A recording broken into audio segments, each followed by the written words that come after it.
Hello students of class 10th math बच्चे, जैसे कि आपकी एक्सरसाइज 8.1 जो है वो मैंने स्टार्ट कर रखी है। ठीक है, जिसमें बेटा हमने फर्स्ट क्वेश्चन डन कर लिया है। आज मैं आपकी बुक में से सेकंड क्वेश्चन उठाने जा रही हूँ। इसमें क्या है, इन फिगर 8.13 जी आपको फिगर दिख रही है ना, 8.13 ये फिगर है। मुझे क्या करना है, find tan p minus cot R. मुझे tan p और कोट आर माइनस के इनकी वैल्यू चाहिए, tan p minus cot R की वैल्यू चाहिए। ठीक है, ये क्वेश्चन है आपका। इस क्वेश्चन को मैंने बुक के ऊपर बना लिया है, बुक में से कॉपी के ऊपर मैंने बना लिया है बुक को, फिगर को। तो ये क्वेश्चन है मेरा, ये मेरे पास फिगर है। ट्राइंगल का नाम पी क्यू आर है। इसमें एंगल क्यू के ऊपर 90 डिग्री का बना हुआ है और ये पी क्यू आपको 12 सेंटीमीटर दिया हुआ है, पी आर आपको 13 सेंटीमीटर दिया हुआ है। सबसे पहले तो आपको इसका बेस नहीं पता, तो सबसे पहले आप पाइथागोरस थ्योरम अप्लाई करके इसका बेस पता कर सकते हो। तो यहाँ पे लिखना इन ट्राइंगल किसमें, पी क्यू आर में। ठीक है, in triangle P Q R में बाय पाइथागोरस थ्योरम। ठीक है, कौन सी थ्योरम से हिसाब से, पाइथागोरस थ्योरम के हिसाब से मैं वर्क करने वाली हूँ, पाइथागोरस थ्योरम। ठीक है, पाइथागोरस थ्योरम क्या बोलती है, पाइथागोरस थ्योरम बोलती है कि हाइपोटेनियस का स्क्वायर इज इक्वल्स टू किसके स्क्वायर के, बेस का स्क्वायर प्लस परपेंडिकुलर का स्क्वायर। ठीक है, हाइपोटेनियस का square is equal to base square plus perpendicular square.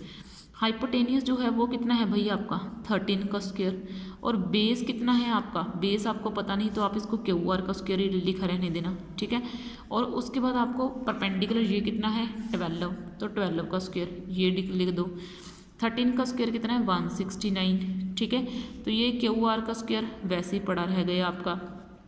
12 का स्क्वायर कितना है 144, तो ये 144 इधर माइनस आ जाएंगे, 169 minus 144 is equal to Q R square. ठीक है, तो ये कितना आ जाएगा, ये आ जाएगा 25 is equal to Q R square. ठीक है, तो ये कितना आ जाएगा 5 square is equal to Q R square. ठीक है, और दोबारा स्क्वायर ना एक कैंसल था, 5 सेंटीमीटर कितना आ गया साडा क्यू आर आ गया बेटा। ठीक है, तो ये कितना आ गया हमारा क्यू आर 5 सेंटीमीटर आ गया, तो ये मेरे पास निकल गया 5 सेंटीमीटर।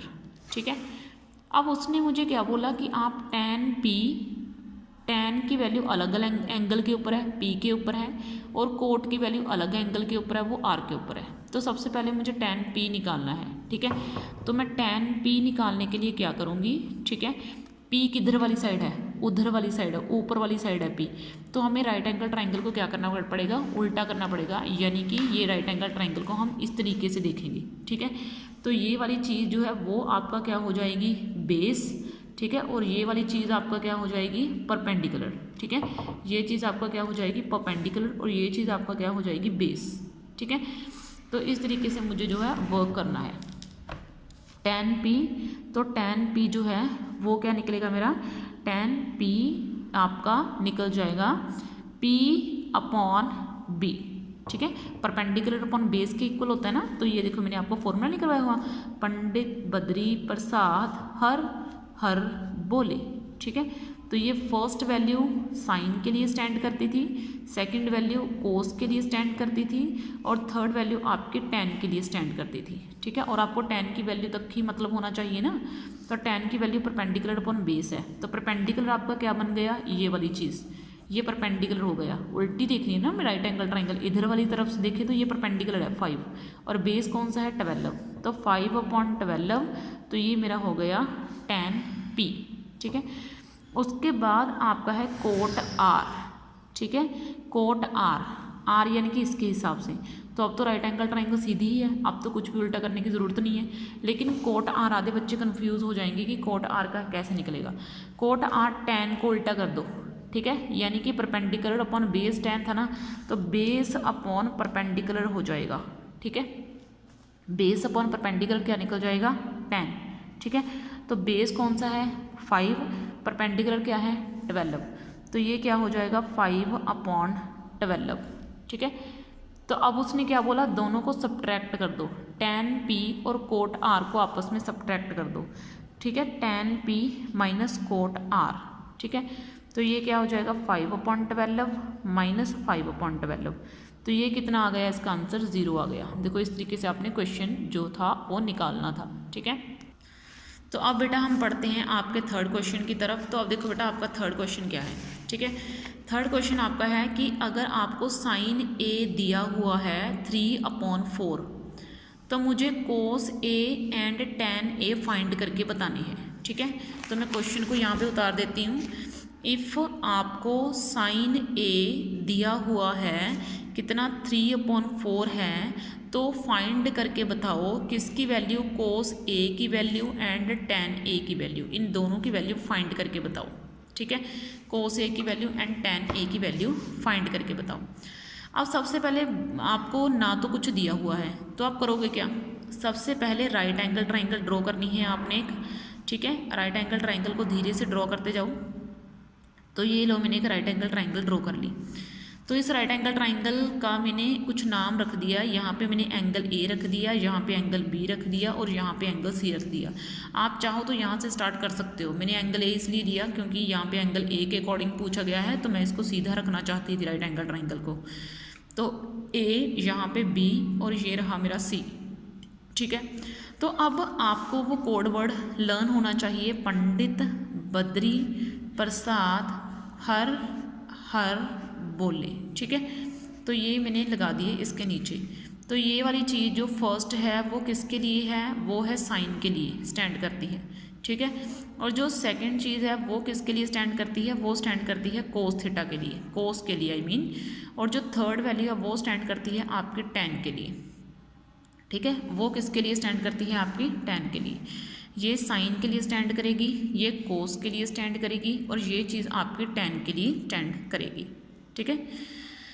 तो अब देखो, अब मुझे क्या करना है, नेक्स्ट चीज़ों को समझो। अब आपको साइन ए दिया हुआ है ना, साइन ए दिया हुआ है जो कितना है 3/4, और इसके हिसाब से साइन ए किसके इक्वल होता है, परपेंडिकुलर अपॉन हाइपोटेनियस के इक्वल होता है। तो ये मैंने परपेंडिकुलर अपॉन हाइपोटेनियस के इक्वल रख दिया। ये ऊपर वाली चीज़ तो मेरा परपेंडिकुलर हो गई और नीचे वाली चीज़ मेरा क्या हो गई, हाइपोटेनियस। तो परपेंडिकुलर मेरा कितना हो गया 3 और हाइपोटेनियस मेरा कितना हो गया 4, ठीक है। तो परपेंडिकुलर मेरा कितना हो गया 3 और हाइपोटेनियस मेरा कितना हो गया 4। समझ में आई आपको बात, ठीक है। तो उसके बाद देखो अब मुझे क्या करना है, पाइथागोरस की हेल्प से मुझे ये पता कर लेना है नीचे, ठीक है। तो अब देखो बेटा मुझे पाइथागोरस की हेल्प से ये पता कर लेना है, ठीक है। तो मुझे लिख देना है बाय पाइथागोरस थ्योरम, ठीक है, बाय पाइथागोरस थ्योरम, ठीक है। तो बाय पाइथागोरस थ्योरम के हिसाब से क्या हाइपोटेनियस का स्क्वायर इज इक्वल टू क्या है, बेस का स्क्वायर प्लस परपेंडिकुलर का स्क्वायर, ठीक है। हाइपोटेनियस क्या है भाई 4, तो ये हो जाएगा 4 का square is equal to base यानी कि ए बी का स्क्वायर, ठीक है। परपेंडिकुलर यानी कि सी बी का स्क्वायर, ठीक है। सी बी यानी कि 3 का स्क्वायर, ओके। तो ये क्या हो जाएगा 4 का 16 is equal to A B square plus 3 का 9, ठीक है। तो 16 minus 9 is equal to A B का स्क्वायर, ठीक है। 16 में से 9 गया आपका कितना आ जाएगा 7 is equal to A B whole square, ठीक है। तो ए बी इधर उधर जाके क्या बन जाएगा, ये रूट के 7 बन जाएगा। तो ये लो भाई मैंने A B is equal to √7 जो है वो फाइंड कर दिया। तो मेरे पास ये चीज़ कितनी आ गई, √7 आ गई, ठीक है। अब उसके बाद देखो मुझे क्या करना है, अब मुझे कोस ए एंड tan ए की वैल्यू निकाल के बोल देनी है। तो कोस ए की वैल्यू कैसे निकलेगी, कोस ए, ठीक है। कोस ए की वैल्यू कैसे निकलेगी, तो देखो बेटा कोस ए की वैल्यू निकलती है b को h से डिवाइड कर दो, ठीक है।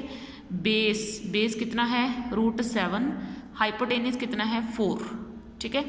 और आगे मेरी tan ए की वैल्यू निकलेगी कैसे, परपेंडिकुलर को बेस से डिवाइड कर दो। तो परपेंडिकुलर मेरे पास कितना है 3 और ये कितना है √7, ठीक है।